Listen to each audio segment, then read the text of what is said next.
Class 12-এর political science chapter 3। তোমরা সবাই মন দিয়ে শোনো আর লেখো। সবাই লাইক অ্যান্ড সাবস্ক্রাইবটা দয়া করে সবাই দিয়ে দাও। Operation dessert. অপারেশন দাঁড়াও, কোশ্চেনটা দেখে বলছি। অপারেশন ডেজার্ট স্টর্ম বলতে কি বোঝায়? রাষ্ট্রসংঘ অনুমোদিত ব্রিটেন ও মার্কিন যুক্তরাষ্ট্রের নেতৃত্বে 34টি দেশের এক সম্মিলিত বাহিনী কুয়েতকে ইরাকের দখল মুক্ত করতে ইরাক অভিযান করে।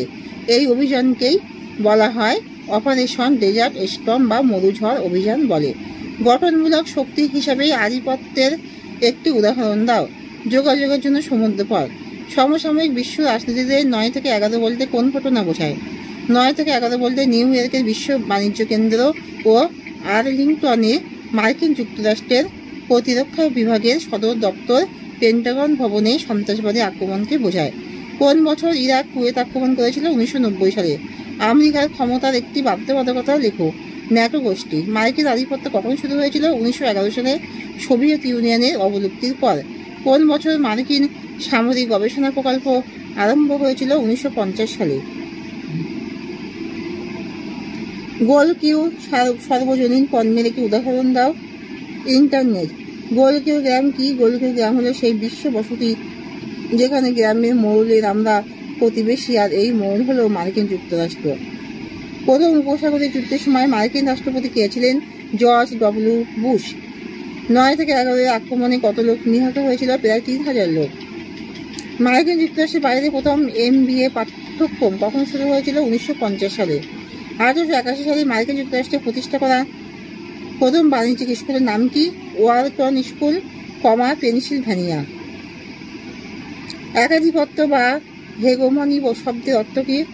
বিশ্ব রাজনীতিতে যখন কেবলমাত্র একটি ক্ষমতার কেন্দ্রবিন্দু থাকে তখন তাকে একাধিপত্য বা হেগেমনি বলে।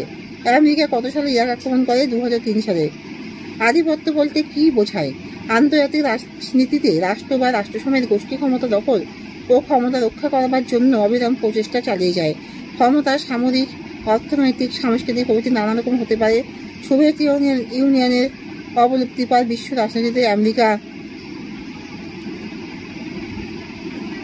তার ক্ষমতা বিস্তার করেছে। এই ক্ষমতা বিস্তার করে সমগ্র বিশ্বে নিজের প্রভাব বা প্রাধান্য বজায় রাখাকেই আধিপত্য বলে। দুটি সার্বজনীন ভোগ্যপণ্যের উদাহরণ দাও। সার্বজনীন ভোগ্যপণ্য বা দ্রব্য বলতে সেই সকল দ্রব্য বা পণ্য বোঝায় যা উপভোগ করবার পর সেই সকল দ্রব্য বা পণ্যের পরিমাণ হ্রাস পায়, যেমন বিশুদ্ধ বায়ু, সমুদ্রপথ ইত্যাদি। কে কার বিরুদ্ধে অপারেশন এনডিউরিং ফ্রিডম পরিচালনা করেছিল? 9 থেকে 11 আক্রমণের হোতা হিসেবে আল কায়দা এবং আফগানিস্তানের তালিবান গোষ্ঠী শাসক গোষ্ঠী সহ যারা সন্দেহের তালিকায় ছিল তাদের সকলের বিরুদ্ধে মার্কিন যুক্তরাষ্ট্রে সামরিক অভিযান শুরু করে।